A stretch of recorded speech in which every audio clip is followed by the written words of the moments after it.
నమస్కారం. వి తెలుగు న్యూస్ కి స్వాగతం. హెడ్లైన్ చూద్దాం.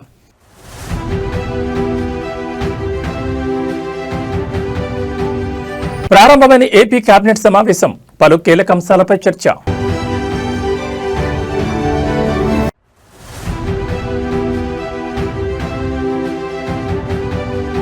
ఇవాళ కాంగ్రెస్ కీలక సమావేశం, మున్సిపల్స్ పై ప్రధానంగా చర్చ.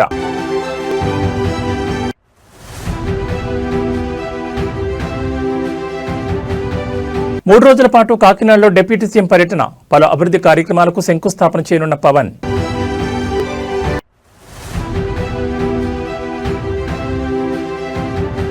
మున్సిపాలిటీల ఎన్నికలపై కీలక అప్డేట్, రాష్ట్ర వ్యాప్తంగా ఒకే విడతలో ఎన్నికలు.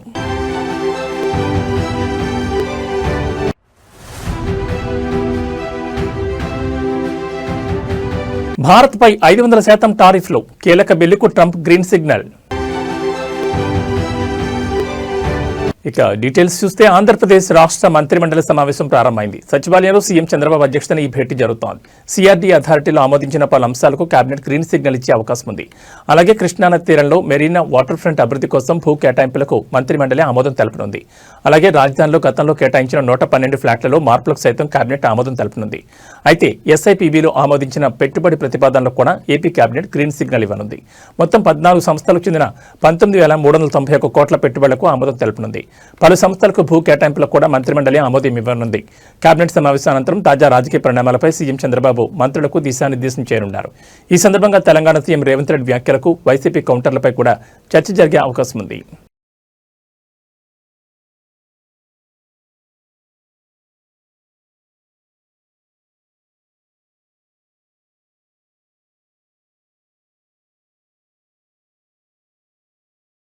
రాష్ట్రంలో త్వరలో జరగబోయే మున్సిపల్ ఎన్నికల్లో విజయం సాధించడమే లక్ష్యంగా కాంగ్రెస్ పార్టీ కీలక సమావేశాలు నిర్వహిస్తోంది.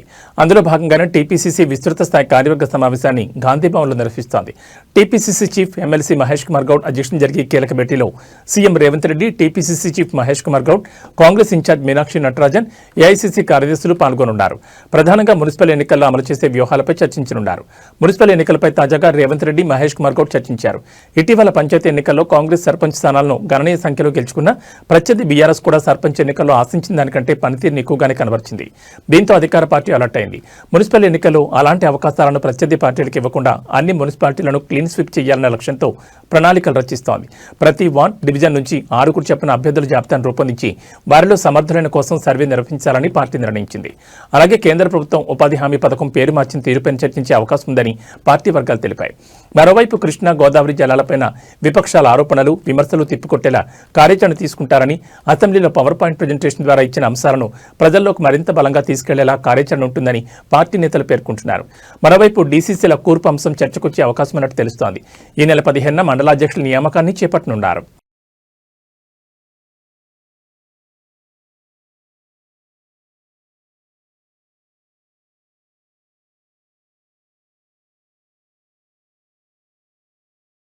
కాకినాడ జిల్లాలో డిప్యూటీ సీఎం పవన్ కళ్యాణ్ పర్యటనకు రంగం సిద్ధమైంది. ఈ రోజు నుంచి 3 రోజుల పాటు ఆయన జిల్లా వ్యాప్తంగా పర్యటించబోతున్నారు. ఈ టూర్లో భాగంగా ప్రజా సమస్యల పరిశీలనతో పాటు పలు అభివృద్ధి కార్యక్రమాలు, శంకుస్థాపనలో పాల్గొంటారు. ఇక రేపు పిఠాపురంలో జరగనున్న సంక్రాంతి సంబరాల్లో డిప్యూటీ సీఎం పాల్గొని స్థానిక ప్రజలతో కలిసి పండుగ చేసుకోనున్నారు. ఆ తర్వాత నియోజకవర్గంలో చేపడుతున్న పలు అభివృద్ధి కార్యక్రమాలను ప్రారంభించనున్నారు. ముఖ్యంగా పిఠాపురం ముంపు ప్రాంతాలను క్షేత్రస్థాయిలో పరిశీలించి బాధితుల సమస్యలను నేరుగా పవన్ కళ్యాణ్ తెలుసుకోనున్నారు. అయితే ఈ నెల 10న జిల్లా పోలీసు అధికారులతో పవన్ కళ్యాణ్ ప్రత్యేక రివ్యూ మీటింగ్ నిర్వహించనున్నారు. శాంతి భద్రతలు, పండుగ సీజన్లో తీసుకోవాల్సిన జాగ్రత్తలు, పోలీస్ వ్యవస్థ పనితీరుపై సమీక్షించనున్నారు. అదే రోజు రంగారావు మెడికల్ కాలేజీలో పలు కీలక శంకుస్థాపనలు చేయనున్నారు. ఈ కార్యక్రమంలో డిప్యూటీ సీఎం పవన్ కళ్యాణ్ వెంట మంత్రులు ఆనం రామనారాయణ రెడ్డి, నారాయణ, కందుల దుర్గేష్ పాల్గొంటారు. జిల్లా అభివృద్ధిపై తీసుకుంటున్న నిర్ణయాలు, అమలు చేస్తున్న ప్రాజెక్టుల పురోగతిపై మంత్రులతో కలిసి చర్చించనున్నారు. కాగా డిప్యూటీ సీఎం పర్యటన నేపథ్యంలో జిల్లాలో ఏర్పాట్లు చురుగ్గా కొనసాగుతున్నాయి.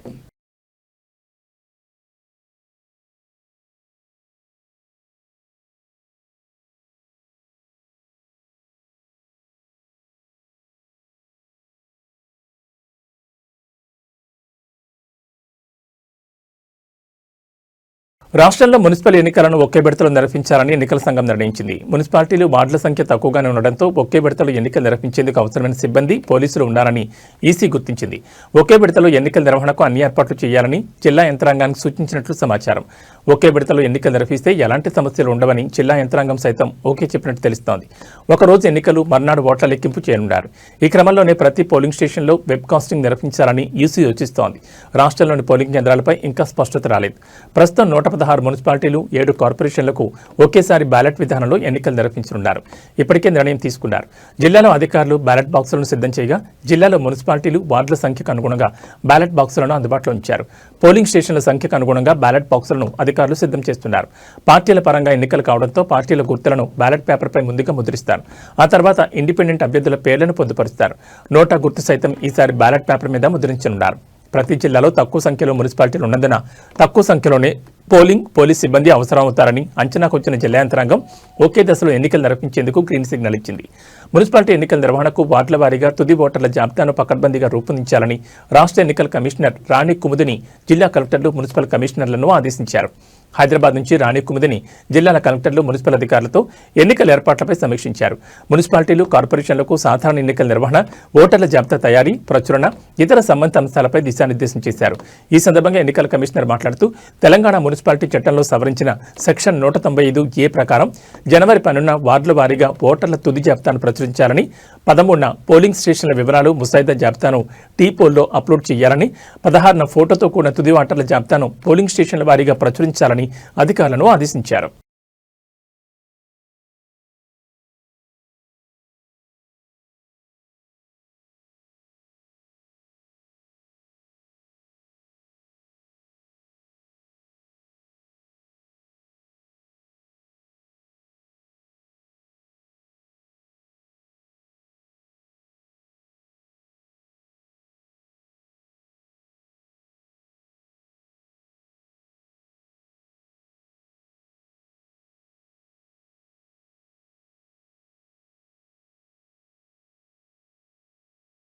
రాయలసీమ లిఫ్ట్ ఇరిగేషన్ ప్రాజెక్టు విషయంలో ముఖ్యమంత్రి చంద్రబాబు నాయుడు తీరుపై మాజీ సీఎం వైఎస్ జగన్మోహన్ రెడ్డి తీవ్రస్థాయిలో విమర్శలు గుప్పించారు.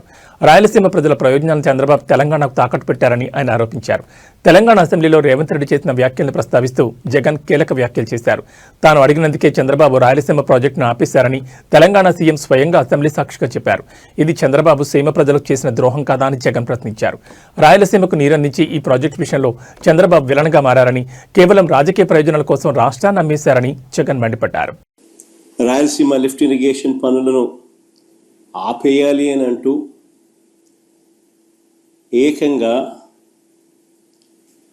తెలంగాణ ముఖ్యమంత్రి గారు అసెంబ్లీలో క్లోజ్ డోర్ మీటింగ్లో తాను అడిగానని, తన మీద గౌరవంతో చంద్రబాబు గారు ప్రాజెక్టును ఆపేశారు అని ఏకంగా తెలంగాణ ముఖ్యమంత్రి తెలంగాణ నిండు అసెంబ్లీ సభలో వాళ్ళ రిలేషన్షిప్ గురించి, చంద్రబాబు నాయుడు గారు రాష్ట్రాన్ని ఎలా అమ్మకానికి పెట్టారు అన్న వాస్తవాల గురించి ఏకంగా రేవంత్ రెడ్డి గారు అన్న మాటలు నిజంగా ఇది చూసిన తర్వాత ఒకసారిగా రాష్ట్ర ప్రజలకు అందరికీ కూడా, రైతన్నలందరికీ కూడా, మరీ ముఖ్యంగా రాయలసీమ, నెల్లూరు ఈ ప్రాంతాలకు సంబంధించిన రైతులకు నిజంగా చంద్రబాబు నాయుడు అనే వ్యక్తి ఒక విలన్ క్యారెక్టర్ కింద కనిపిస్తుంది. ఏపీఎస్ఆర్టీసీలో సమ్మె వాతావరణం నెలకొంది. అద్దె బస్సుల యజమానులు సమ్మెశారని మోగించారు. తమకు చెల్లించే అద్దెను పెంచాలని డిమాండ్ చేస్తూ ఈ నెల 12వ తేదీ నుంచి రాష్ట్ర వ్యాప్తంగా బస్సులు నిలిపివేయనున్నట్లు హెచ్చరించారు. ఈ మేరకు గురువారం ఆర్టీసీ యాజమాన్యానికి సమ్మె నోటీసు ఇచ్చేందుకు సిద్ధమయ్యారు. స్త్రీశక్తి పథకం అమలు తర్వాత బస్సుల్లో రద్దీ విపరీతంగా పెరిగిందని, దీనివల్ల తమపై అదనపు భారం పడుతోందని యజమానులు చెబుతున్నారు. మరోవైపు పెరిగిన ఇంధన, నిర్వహణ ఖర్చులతో నష్టాలు వస్తున్నాయని, ఈ పరిస్థితుల్లో అద్దె పెంచడం తప్పనిసరని వారు వాదిస్తున్నారు. ఈ విషయంపై ఆర్టీసీ యాజమాన్యంతో చర్చలు జరిపినా ఫలితం లేకపోయింది. యాజమాన్యం నెలకు అదనంగా 5,200 ఇచ్చేందుకు ముందుకొచ్చినా ఈ పెంపు చాలా స్వల్పమని యజమానులు సంఘాలు తీవ్ర అసంతృప్తిని వ్యక్తం చేశాయి. తమతో చర్చించి అద్దెను మరింత పెంచాలని కోరుతూ సమ్మెకు దిగుతున్నట్లు స్పష్టం చేశాయి.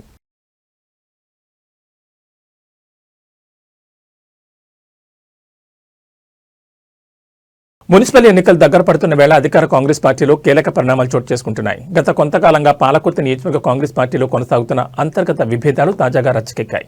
స్థానిక సంస్థల ఎన్నికల ఫలితాల నేపథ్యంలో పాలకుర్తి నేతల పంచాయతీ కాంగ్రెస్ జాతీయ నాయకురాలు మీనాక్షి నటరాజన్ వద్దకు చేరింది. హైదరాబాద్లోని ఎమ్మెల్యే క్వార్టర్స్లో పాలకుర్తి నియోజకవర్గానికి చెందిన కాంగ్రెస్ అసంతృప్తి నేతలు ఆమెతో ప్రత్యేకంగా సమావేశమయ్యారు. ఈ భేటీలో Torrur market chairman Tirupati Reddy, PSC chairman Kakirala Hariprasad, senior నేత కిషోర్ రెడ్డి తదితరులు పాల్గొన్నారు. నియోజకవర్గంలో ఎమ్మెల్యే యశస్వి రెడ్డి, ఆమె అత్త ఝాన్సీ రెడ్డిల పనితీరుపై అసమ్మతి నేతలు మీనాక్షి నటరాజన్కు ఫిర్యాదు చేసినట్టు తెలుస్తోంది. ఇటీవల జరిగిన స్థానిక సంస్థల ఎన్నికల్లో ఎమ్మెల్యే యశస్వి రెడ్డి, ఝాన్సీ రెడ్డిలు మేజర్ గ్రామ పంచాయతీలను గెలిపించుకోవడంలో విఫలమయ్యారని వారు పేర్కొన్నారు.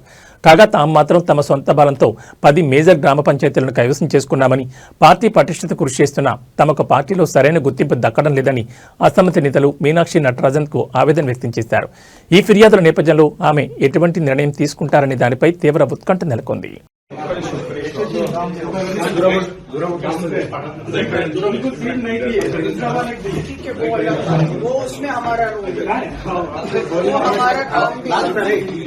सरपंच इलेक्शन में क्या करते हैं वो तो लोकल आप लोग तय करो. मैं जिला अध्यक्ष जी को भी बात करूँ.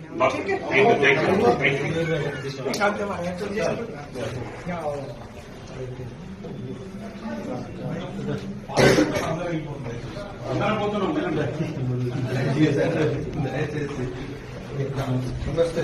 ధర్మవరం మాజీ ఎమ్మెల్యే కేతిరెడ్డి పెద్దారెడ్డిపై తాడిపత్రి మున్సిపల్ చైర్మన్ జేసీ ప్రభాకర్ రెడ్డి మరోసారి ఫైర్ అయ్యారు. రాయలసీమకు పౌరుషం లేదని చేసిన వ్యాఖ్యలకు స్ట్రాంగ్ కౌంటర్ ఇచ్చారు. ఎక్కడ పడితే అక్కడ ఏది పడితే అది మాట్లాడి షో ఆఫ్ చేస్తున్నారని, ఆయన ఫ్యామిలీతో టూర్కు వెళ్లినా ఫోటోలు పెడుతున్నారని, ఇదంతా షో ఆఫ్ అన్నారు. రాయలసీమకు పౌరుషం లేదంటే ప్రజలు చెప్పుతో కొడతారని జేసీ ప్రభాకర్ హెచ్చరించారు. రాయలసీమ రాయలసీమని తొడలు కొట్టుకోవడం, రాత్రైతే కారం ఎక్కువ తినడం, తర్వాత ఫైల్స్ ఆపరేషన్ చేయించుకోవడం తప్ప ఇంతకమి చేసిందేమీ లేదని కేతిరెడ్డి వివాదాస్పద వ్యాఖ్యలు చేశారు. ఊరికే ఉప్పు కారం తినడం, లేని పౌరుషాలు చెప్పుకోవడం చేసిన వ్యాఖ్యలపై జేసీ తీవ్రంగా స్పందించారు. 5 సంవత్సరాలుగా ఉప్పు కారం తిని 15 నెలలుగా కేతిరెడ్డికి ఫైల్స్ వచ్చాయని, అందుకే ఇలాంటి వ్యాఖ్యలు చేస్తున్నారని విమర్శించారు. డ్రైనేజ్ కాలువను చూసేందుకు వస్తే మా ఇంటి వద్దకు ఎందుకు వస్తారన్నప్పుడే నీ జ్ఞానం ఏంటో తెలిసిందన్నారు. నోటికి ఏదొస్తుంది మాట్లాడితే ఊరుకునేది లేదని హెచ్చరించారు. దమ్ముంటి డిబేట్కు వచ్చి రాయలసీమ లిఫ్ట్ ఇరిగేషన్పై చర్చించాలని, ఎవరేం చేశారో ప్రజలకు కూడా తెలుస్తుందని ఓపెన్ ఛాలెంజ్ చేశారు. చంద్రబాబు నాయుడుపై విమర్శలు చేయడం తగదని సూచించారు. చంద్రబాబు నాయుడు గురించి ఏం తెలిసిన మాట్లాడుతున్నారని ప్రశ్నించారు. తాను జగన్ కన్నా పెద్దోడే అయినా ఏనాడు ఇష్టం వచ్చినట్లు మాట్లాడనేది అది ఒక లీడర్కి ఇచ్చే రెస్పెక్ట్ అని అన్నారు. నీకు యాడికి నోటికి వస్తాడు మాట్లాడతావా? యాడికి నోటికి వస్తాడు మాట్లాడతావు నువ్వు? ఏమనుకుంటాను? రాయలసీమ పౌరుషం లేదా? లే, నువ్వు ఏం చేసినావురా? రా డిబేట్కి రా. లిఫ్ట్ ఇరిగేషన్ గురించి మాట్లాడదాం. రాయలసీమ లిఫ్ట్ ఇరిగేషన్ మాట్లాడదాం. అంతకుముందు మీరు చేసిండ్రే. నాకు పడగలరా? అటు మిద్దెలు కట్టించుకొని 4 గుర్రాలు పెట్టుకొని ఏమే మినీ కూపర్ పెట్టి నీ కథ నాకు తెలియదా? ఎంతుందిరా నీకు? ఎంతుందిరా? మినీ కూపర్ అంటే కూడా తెలియదు. ఏమే కొన్ని రోజులు నువ్వు వాడితే కొన్ని రోజులు మీ సినాయన వాడా అంటే యాడికంటే అటు మాడతావు. రాజస్థాన్ జనాన్ని తంతారే నిన్ను. నీ భాష మార్చుకో. మొన్న చెప్తాను చూడు, మొత్తం ముస్లిమ్స్ నీకు ఓటు వేసినారు కాబట్టి నువ్వు వాడికి వచ్చినావు. అదే వేరే వాడిని నిలబెట్టింటే వేలకు పోయింది. పొంద గుడ్ మార్నింగ్, గుడ్ ఈవినింగ్ ఏం చేసినావు చెప్పరా? ధర్మవరం నువ్వు ఏం చేసినావు చెప్పరా? తెస్సువి మిషన్, తెస్సువి సెగ్రిగేషన్ మిషన్ ఈ రోజుకి అట్లే ఉంది. బాడిగలు తీసుకొని తిన్నావు, దాంతో నువ్వు సుఖపడినావు. రా ధర్మవరం పోదాం. ఈ రోజుకి మీ సెగ్రిగేషన్ చేసినారా? ఎందుకు అందరిని ఆడబోసుకుంటాడు? అంటే చంద్రబాబు నాయుడు గురించి లే, నీకు చంద్రబాబు నాయుడు గురించి మా అర్హత ఉందరా? నేను కూడా జగన్ కన్నా పెద్దోడిని, బట్ ఈజ్ ఎ లీడర్. కొద్ది వరకే నేను మాట్లాడగలను. ఏవో దేశంలో నువ్వే అంతా తెలిసినట్లు స్టైల్గా హైదరాబాద్లో సంచలనంగా మారిన గొర్రె మేకల రక్తం మాఫియా వ్యవహారం ఇప్పుడు దేశవ్యాప్తంగా చర్చనీయాంశంగా మారింది.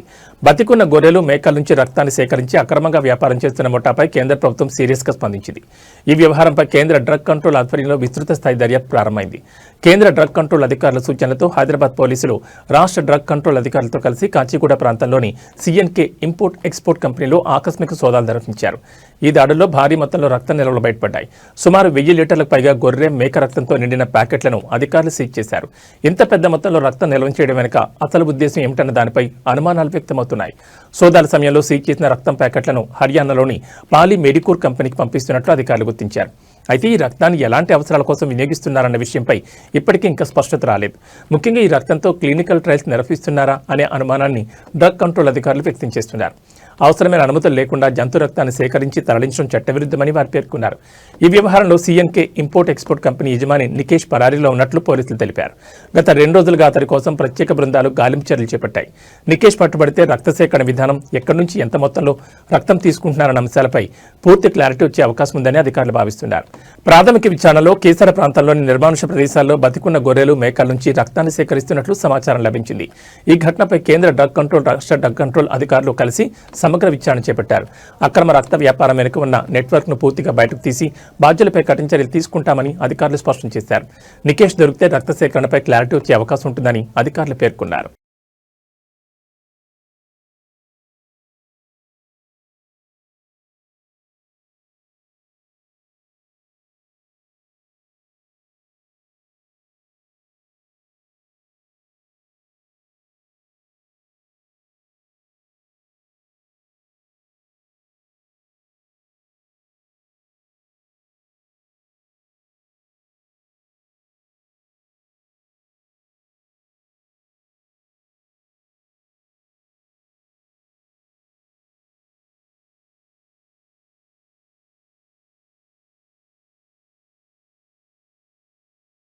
అమెరికా అధ్యక్షుడు ట్రంప్ సంచలన నిర్ణయం తీసుకున్నారు. రష్యాపై ఒత్తిడి పెంచేందుకు ద్వైపాక్షిక ఆంక్షల బిల్లుకు గ్రీన్ సిగ్నల్ ఇచ్చారు.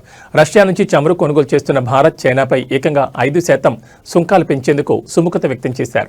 ఈ విషయంపై రిపబ్లికన్ సెనేటర్ లిన్సే గ్రాహం ఎక్స్లో చేసిన పోస్ట్ ఆందోళన కలిగిస్తోంది. ట్రంప్తో సమావేశమై పలు అంశాలపై తాను చర్చలు జరిపినట్లు పేర్కొన్నారు. రష్యాపై ఆంక్షలు విధించే బిల్లుకు ట్రంప్ గ్రీన్ సిగ్నల్ ఇచ్చారని తెలిపారు. దీనికి సంబంధించిన బిల్లుపై వచ్చే వారం ఓటింగ్ జరగనున్నట్టు చెప్పారు. రష్యా చమురు కొనుగోలు చేసి నిధులు సమకూర్చుకుంటున్న భారత్, చైనా ప్రజల దేశాలను ఇక నుంచి కొనుగోలు చేయకుండా ఈ బిల్లు అడ్డుకుంటుందని వెల్లడించారు. రష్యాపై ఉన్న ఆంక్షలు ఉల్లంఘించే ఆయా దేశాలపై 500% టారిఫ్ విధించే ఛాన్స్ ఉంటుందని పేర్కొన్నారు. పుతిన్ యుద్ధం ఆపడానికి రెడీ అంటూనే అమాయకులను చంపుతున్నారంటూ ఆగ్రహం వ్యక్తం చేశారు. రష్యా నుంచి చమురు కొనుగోలు విషయంలో చైనా మొదటి స్థానంలో ఉంది, భారత్ 2వ స్థానంలో ఉంది. ఈ చమురు కొనుగోళ్లపై ట్రంప్ ఎప్పటి నుంచో కోపంతో ఉన్నారు. ఈ కారణంతోనే గత ఏడాది భారత్పై సుంకాలను 50% పెంచారు. ఇదిలా ఉండగా వాణిజ్య ఒప్పందానికి సంబంధించి భారత్, అమెరికా మధ్య చర్చలు జరుగుతున్నాయి. ఈ క్రమంలోనే ట్రంప్ 500% టారిఫ్లు పెంచే బిల్లుకు ఆమోదం తెలపడం ప్రాధాన్యం సంతరించుకుంది. Well, we keep it, I guess. Where does it go? What does it go to? Well, you have to follow the tanker. You know, you're a good newsman. Just follow the tanker. Do you know where it's going? Was it Follow going it. to Get a helicopter and follow the tanker. Is it true it's going to But we're gonna. I assume we're gonna keep the oil. Hyderabad Nagar శివారు ప్రాంతంలో మరో ఘోర road ప్రమాదం చోటు చేసుకుని 4 యువకులు ప్రాణాలు కోల్పోయారు. ఈ షాకింగ్ సంఘటన మోకిలా పరిధిలోని మీర్జాగూడ వద్ద చోటు చేసుకుంది. మీర్జాగూడ గేట్ వద్ద అర్ధరాత్రి దాటాక శంకరపల్లి మండలం దొంతానపల్లిలోని ఐసీఎఫ్ఐ కళాశాలలో బీబీఏ తృతీయ సంవత్సరం చదువుతున్న విద్యార్థులు మోకిలా నుంచి హైదరాబాద్ వైపు వస్తుండగా ఈ దుర్ఘటన జరిగింది. వేగంగా వెళ్తున్న వారి కారు అదుపు తప్పి రోడ్డు పక్కనే ఉన్న చెట్టును బలంగా ఢీకొట్టింది. ఈ ప్రమాద తీవ్రతకు కారు నుజ్జునుచ్చైంది. దీంతో కారులో ఉన్న 5 విద్యార్థుల్లో 4 ప్రాణాలు కోల్పోయారు. మృతులను సూర్యతేజ, సుమిత్, శ్రీ నిఖిల్, రోహిత్గా గుర్తించారు. కారులో ఉన్న మరో విద్యార్థిని నక్షత్ర తీవ్రంగా గాయపడడంతో ఆమెను చికిత్స నిమిత్తం స్థానిక ఆసుపత్రికి తరలించారు. సమాచారం అందుకున్న మోకిలా పోలీసులు సంఘటనా స్థలానికి చేరుకుని సహాయక చర్యలు చేపట్టారు. మృతదేహాలను పోస్టుమార్టం నిమిత్తం తరలించి కేసు నమోదు చేసి దర్యాప్తు చేస్తున్నారు. చేతికొచ్చిన పిల్లలు ఇలా అర్ధాంతరంగా మృతి చెందడంతో వారి కుటుంబాల్లో, కళాశాలలో తీవ్ర విషాదం అలముకుంది.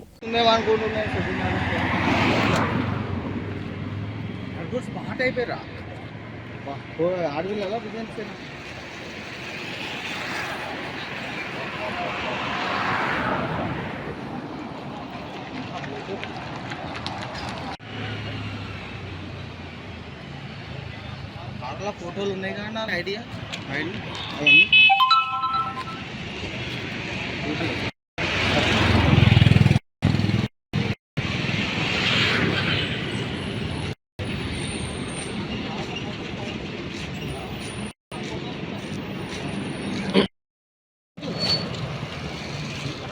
రోజు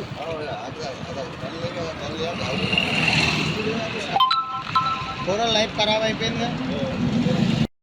రాజకీయ రంగ ప్రవేశం చేసిన అనంతరం తమిళ స్టార్ హీరో విజయ్ నటించిన చివరి చిత్రం జననాయకన్ విడుదల వాయిదా పడింది. ఈ విషయాన్ని చిత్ర నిర్మాణ సంస్థ కేవీఎన్ ప్రొడక్షన్స్ సోషల్ మీడియా ద్వారా వెల్లడించింది.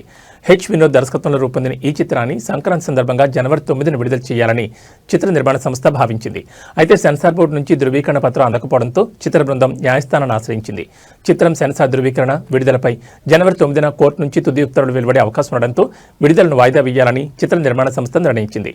విడుదలకు సంబంధించిన కొత్త తేదీని త్వరలో ప్రకటిస్తామని నిర్మాతలు తెలిపారు. ఈ చిత్రాన్ని తెలుగులో జననాయకుడు పేరుతో విడుదల చేయనున్నారు. రాజకీయాల్లోకి అడుగుపెట్టిన విజయ్కు ఇదే చివరి చిత్రం కావడం విశేషం.